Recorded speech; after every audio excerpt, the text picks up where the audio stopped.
Yo, this is fucking crazy. Donald Trump just pulled out the automobile accident numbers and the flu accident numbers. The same thing GEN.YAHANNA did in the show in the show the other day in class the other day. These motherfuckers is watching our UPK classes, man. What you listening to right now, so I give you an update, a heads up, is Donald Trump breaking news right now. He's giving a breaking. He's giving us talk. Breaking news. To talk about what's going on. And he's talking about all the flus that we have, and they don't shut down. Nancy Pelosi came in and put a lot of things in the deal. He's saying they don't shut down the country because they have so many flus. That's the same point we brought out in the UPK classes a couple days ago. These motherfuckers is watching our classes. I told a lot of people, there's no way I'm signing that deal. I was getting calls from John Kennedy, from Ben Sass, from many people. Lindsay, I was getting calls from a lot of different people saying this deal, Tom Cotton, this deal. People are watching UPK classes, terrible, man. What they've done. They took a deal. You know, we almost had a deal the day before, and it was between Schumer and Mitch, and it was really a good, solid deal. All of a sudden, they start throwing all of the little Green New Deal stuff in, right?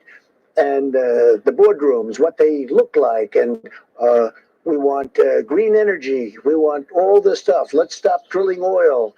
They had things in there that were terrible. Windmills all over the place, and all sorts of credits for windmills. They killed the birds and ruined the real estate, right? A lot of problems. I mean, a lot of problems. And I said, I'm not signing this deal. With $2 trillion. Now they've renegotiated. It's hard to avoid some of those trapdoors, you could argue. But we have great things for not only companies, forget the companies. The companies are nothing other than they are an employer of thousands and thousands of people, and they pay them very well. We want to protect our workers. I want to protect our workers. Workers first. But you have to protect companies like Boeing. They had a real bad year, let's face it, with the problems, and they were in trouble before this, and then all of a sudden this happened. We can't lose a Boeing, and we can't lose some of these companies. And companies, frankly, Bill, that were solid as like AAA companies, because of what's happened over the last couple of weeks, they go from AAA to being like they could use a hand. Tough time. We can't, right? We can't lose those companies. And it's so crazy because he's saying the same thing that GEN.YAHANNA said in his class the faster we go back. A couple of days ago. That so many people die from the flu a year. So many people die from all these things a year. So, but we don't shut the country down for it, or they don't shut the country down for it. And that's what he said in class. Now they're saying. I have an earplug here.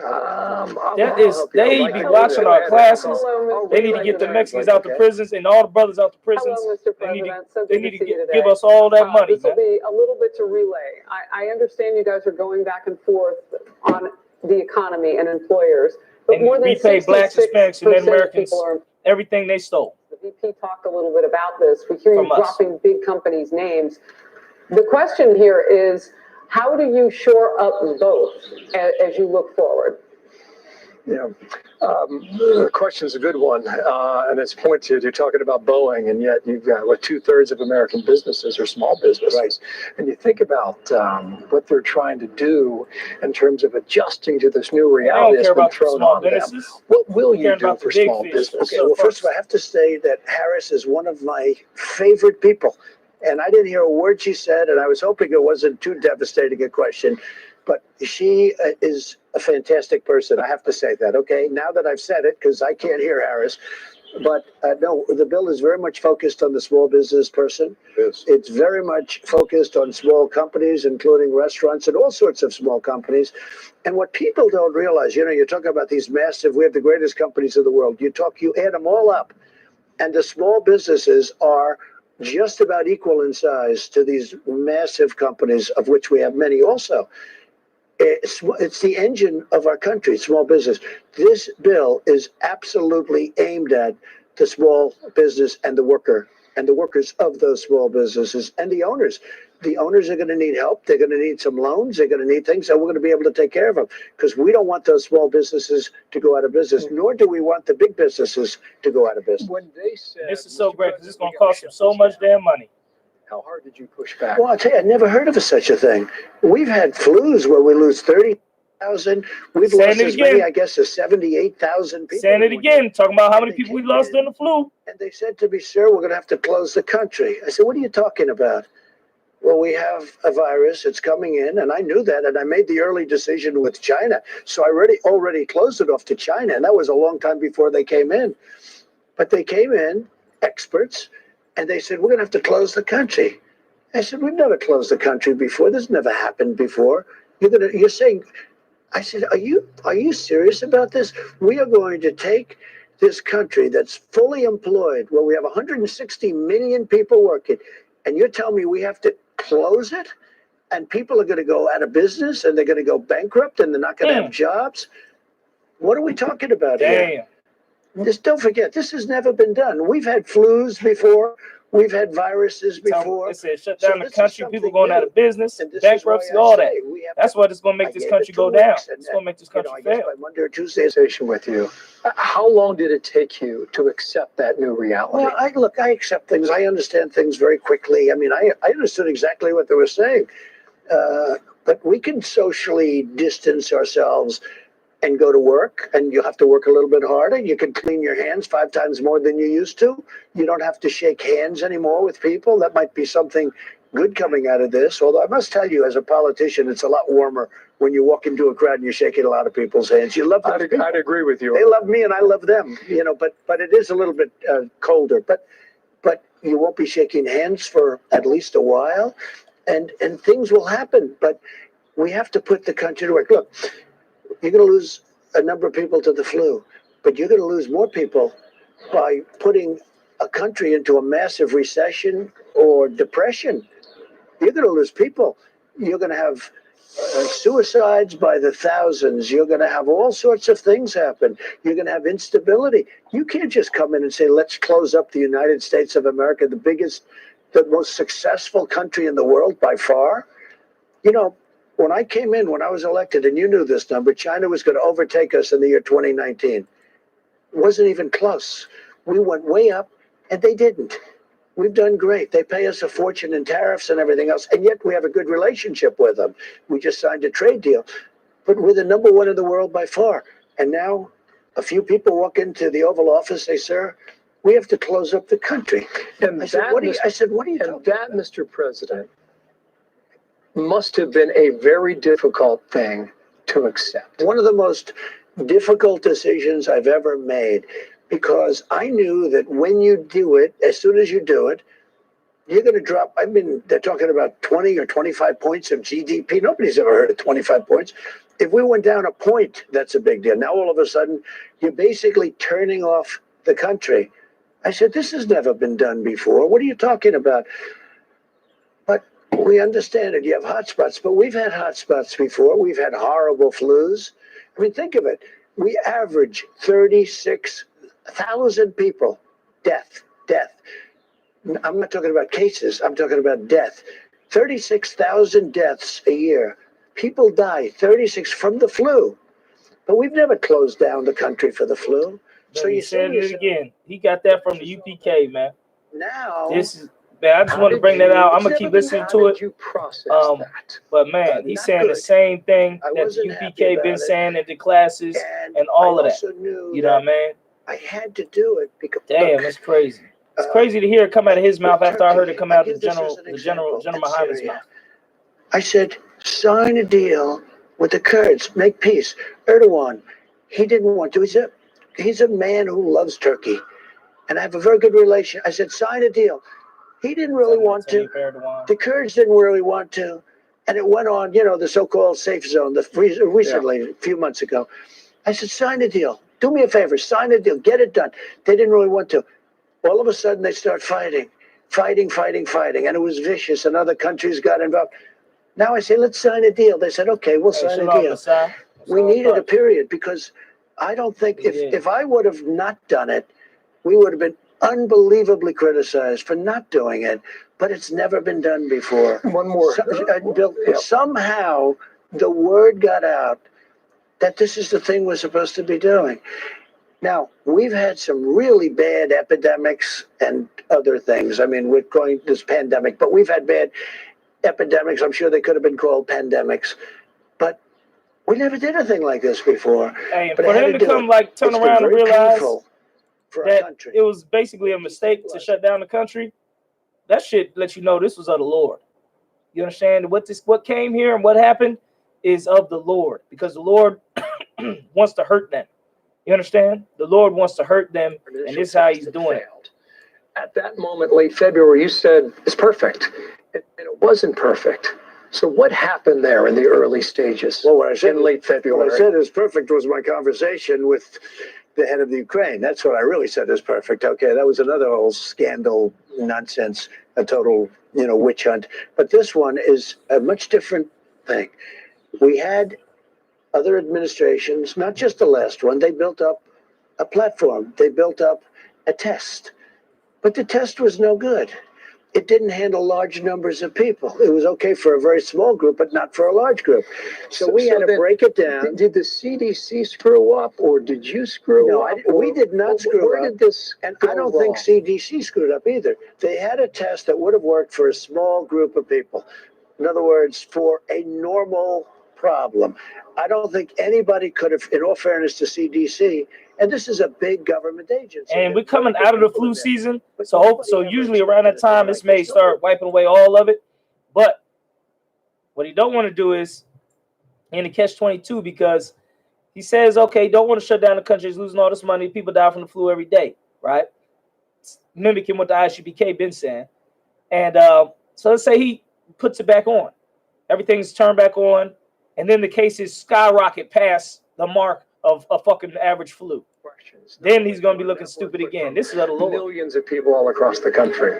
So your questions in a moment here as we continue live in the Rose Garden of the White House with the president and his task force in Washington. Yeah, man. Yeah. You know what I'm saying? Like, no matter what he do, he's done for. He gonna get jammed up. You're gonna be jammed up. This is of the Lord. You understand? This is of the Lord. And like the brother said in the chat, Babylon is fallen to rise no more. You understand? That's what's going on here. That's what's happening in this place. You know what I mean? This is definitely of the Lord. It's definitely something that, that's we're gonna benefit from in the long run, because they still need to send out that money, you know what I mean? But this is just some of this is the beginning of the plagues of the Lord, because what's coming after these plagues is World War III. You understand? So this is just the beginning of all these plagues of World War III, of what we're gonna have to deal with. For Blacks, Hispanics, Native Americans, it's time to wake up and get in the truth. Get with your people. Get in the I.S.U.P.K. 1 West 125th Street, Harlem, New York. Go to ISUPK.com for more info. Get with your people so you can be waking up. You're gonna be a goner. Otherwise, you're gonna be a goner, because the Lord is not gonna be with you. Only way it's gonna be mass. It's gonna be crazy. Only way you're gonna be safe is with you if you serve the Most High Christ in the I.S.U.P.K. You know what I mean? You serve the Lord. You keeping them laws, statutes, commandments. Otherwise, there's no guarantee for your safety, man. There's no guarantee that the Lord is gonna be with you. You understand? With that said, I'm gonna go ahead and close it down. This has been another Take Ground Breakdown, Take Ground Radio, Matrix session. Time to wake up. Breaking news from Donald Trump. We just talking about basically repeating what we said in the I.S.U.P.K classes, that people die from the flu. How many deaths from the flu every year? How many deaths from everything else every year? And nothing. They don't shut the whole country down. So basically, they looking at it like maybe they made a mistake. Yeah, man. Of course, these are the last days. These are definitely the last days. On coronavirusnow.com and on Fox 10 Extra, as we are awaiting. Once again, we will be hearing from the president live at the White House in just moments. We'll be bringing that to you as he's doing a virtual town hall with Fox News Channel. We're bringing it to you right here on this channel. But yeah, so that's what's going on. This is definitely the last days. Herb Wise said it's hard to see. It's hard to see that these are the last days. What's hard to see? The economic collapse, the economic the businesses, the bankruptcies, the depressions, the deaths. You understand that's going to lead into a global war? I don't see what's hard to see. The Christian churches being shut down. You understand? All the businesses being shut down. People quarantined from work. You don't know what you're talking about. You need to open your eyes. That's what we tell you. Time to wake up. You know what I mean? Lay up your folly ground. Stop smoking weed. Stop getting high. Stop fucking whores and prostitutes. You'll start to see what's going on. Somebody asked, do you believe that the seventh day is the Sabbath? The seventh day, that's not what I believe. It's what's in the Bible. The Bible says the seventh day is the Sabbath. Holy unto you, holy unto the Lord. You know what I mean? That's not nothing that I came up with or whatnot. Excited to finally get to be able to talk one-on-one. And it's funny because this black chick is talking to him. He said he don't hear her. You see what he says now when she talks to him. About the idea of the political division that's going on Capitol Hill. You're talking about these bills, this phase 1, 2, and 3 of the stimulus bill, like they're going to fix so much with the economy, and people are literally fighting like cats. I mean, what can you do to bring them together? Well, I think they're actually coming together. We had a bill that was done the other night, and then all of a sudden somebody else injected herself in, and all of that. We didn't have anything that was even remotely signable. But now I hear just from a few minutes ago that they're doing well, and it's for the workers, it's for the people of the country, and I hear they're doing pretty well. So we'll see how it comes out. But it should have been, well, it's like I watched Governor Cuomo. But yeah, I'm done listening to this dude. But yeah, I answer some more of your questions. Yeah, the Bible say the seventh day is the Sabbath. Let's see. I think somebody said I think TB is number 1. I don't know what you mean by that. Right, the plagues like Egypt had, the locusts, the pestilence, the famines. You know what I mean? You know, you got to be able to see that, man. That's what's going on. You got to be able to read the signs of the times. That's part of our job. As priests and prophets of the Lord and I.S.U.P.K, it's a part of our job to read the signs of the times. You understand? I was just reading a beautiful scripture yesterday that goes right along with this. Let me see. Let me pull it up. Signs. Let me see if I can pull it up. That's not it.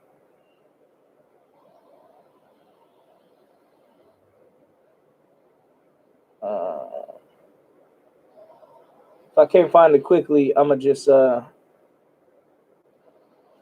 paraphrase it. Let me see if I might be able to find it. Okay.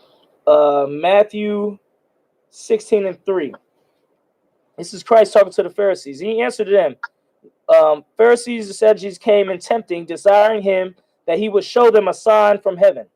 This is what they came to Christ for this. He answered and said unto them, when it is evening, ye say it will be fair weather, for the sky is red. And in the morning, it will be foul weather today, for the sky is red and lowering. O ye hypocrites, ye can discern the face of the sky, but can ye not discern the signs of the times? So many brothers and sisters, I know who's going to win the NBA championship this year. I know who this and that. I know this and that. But you can't discern the signs of the times? You understand? You need to be able to see the signs of the times. You know what I mean? That's what we train to do. We train to look for that. In the UPK, we train to look for the signs. And the signs is coming from this is the not only the economic collapse, you understand, but the wars that preceded. Because when the money's not right, the country's going to start going to war over other resources. You understand? Somebody said, let's see. Brother said, problem is they don't want this world to end. They content with just the crumbs and not what we deserve. Yeah, they don't want to build up this kingdom. I mean, they don't want to build up our own kingdom. They want to have this kingdom, and that's that. Somebody said the media is trying to freak people out. Well, the media ain't shut off all the jobs in the stores and shit. The media didn't do that. You understand? So you can't blame that on the media. That's on the Lord. That's the government that did that. That's not media. Somebody said some months ago I was seeing all the Arab stores buying all the food and putting it in little buildings and got potlucks for doors. That was all cool at that time, but now what good will it be if they stop taking paper money? Yeah, I don't know about the paper money. It seems like the paper money's still gonna be going on. Somebody said, do you believe in 2 Chronicles 7:14, where it says, my people are called by my name, humble themselves and pray and turn from their wicked ways, then he will heal the land. Yeah, but you got to understand who is his people. When he was speaking to that in Chronicles, who is his people? Was it the Egyptians? Was it who was he speaking to? He was speaking to the Israelites, blacks, Hispanics, and Native Americans. So I definitely believe that blacks, Hispanics, and Native Americans should turn from their wicked sin, and the Lord will heal the ghetto, because that's our land, the ghetto. I don't think He's going to heal the heathens' land, because they're the ones who did all the evil to get their punishment. But I think if blacks, Hispanics, and Native Americans get right with the Most High, turn from our wickedness, get with the prophets in the Israelite school UPK, that the Lord will heal the ghetto. You understand? The Lord will heal the ghettos and heal the barrios and the reservations, and we will be families again, and we will love each other again, and we can serve the Lord. I think that's what will happen if we turn to the Most High. That the Lord will heal the ghettos, right? And it can be healed. Let's see where we at. So yeah, no more questions on Facebook and YouTube. Let me see what the president's talking about now. Pieces very similar. What do I mean by that? There's the outer coat, the envelope, and the inside part of the virus has stayed very constant. It's even Somebody very said, similar to question, SARS, which if we you get haven't seen coronavirus, since 2003. Can it mutate and infect you again? Been picked That's for the question she's sites, both answering. for the vaccine, That's the question she's answering now.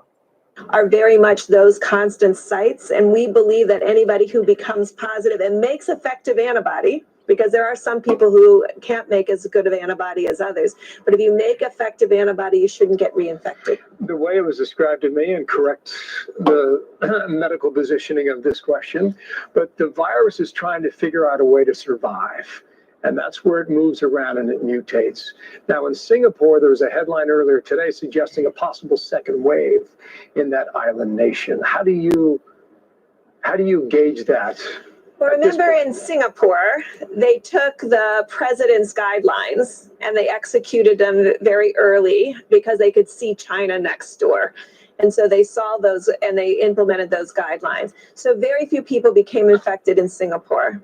Because so few people have been infected, you don't have what they call herd immunity. And so until we get through this current pandemic, if it has seasonality, which we hope and believe it could, if it gets through this current season, it will be in everybody's best interest. That herd immunity, that's the big word.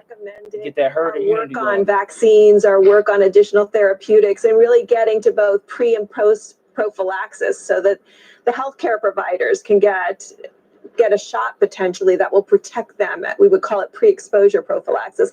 All of those things are being worked on to prepare us for the next season. We're focused today on what we need today and to get through this current epidemic. And then we're also getting prepared in case it comes back in the fall or in case it comes back in the fall of 2021 when we'd have a vaccine. I'm going to bring the Surgeon General on this, and to both of you. I've been listening to you very carefully for weeks now. And what you said is she's just assuming they're going to get a vaccine. Okay. South Korea has flattened the curve, to borrow a phrase, and their death rate is about 1.2%. This morning here in the U.S., our death rate was right around that same mark, 1.3%. To the Surgeon General, what does that tell you, or how much do you consider the death rate here at home when we try and make decisions for ourselves? Well, thank you for that, Bill. I think there are a couple of important things for the American people to remember. Yeah, I didn't know the Surgeon General dude is a black dude. Here in the United States, of all the people who we've tested so far, only about 90% of those folks do not have the coronavirus. They test negative. So most people, even when they have cold and flu symptoms, do not have coronavirus, number one. Number two, 98, 99% of people are recovering. So people need to understand that, yes, some people will get coronavirus in many communities across America, but that most of them will recover. That's very important for people to understand. And beyond that, we're trying to help people understand the importance of stopping the spread. And the president, when he 9 days ago listened to his health providers, his health consultants, he said, what do we need to do right now? And we said, we need to lean into this next 2 weeks to stop the spread, and then we need to reassess. And one thing I can tell you for certain is that I've been on the task force for 3 weeks, and the president listens to Tony Fauci. He listens to Dr. Birx. He listens when or Dr. Carson or Dr. Hahn or Dr. Redfield speak up. And he also listens to the governors. And so we will assess at the end of the 14 days and we'll figure out the most appropriate thing to do. And based on my experience in the task force so far, the president will make an appropriate decision based on all the data. Thank you for that answer. Is everything cool with you and Dr. Fauci? He was not there. He wasn't there last night. But yeah, man, shout out to everybody. Go to ISUPK.com for more info. They're not saying that Donald Trump has the coronavirus. They're saying he listens to their advice about what to do with the country according to the coronavirus. Is there a problem? And I said, Deborah, could you please come to the meeting? Do you mind? Because no, they you know, I respect all of these people. These are great people. And Deborah is extraordinary. And Tony's extraordinary. I get along with all of them. But if there's, they have other things to do. It's just the flu, man. We weren't really talking about. It's just the flu, and that's what's going on in this country. That's the Lord. You all right? So I'm gonna get up out of here. It's been Take Ground Breakdown, Take Ground Radio. You already know what it is. I.S.U.P.K. 1 West, 125th Street, Harlem, New York. Under Commander GEN.YAHANNA. Get in classes. ISUPK.com. Learn this truth. Go to No Cowards on YouTube, and go to Indianapolis Israelites on Facebook. Subscribe to the YouTube channels. Get down with the brothers. Get down with the brotherhood. Get down with the sisterhood. We in the last days. It's time to get right. You understand? Because World War III is right around the corner. With that said, shalom.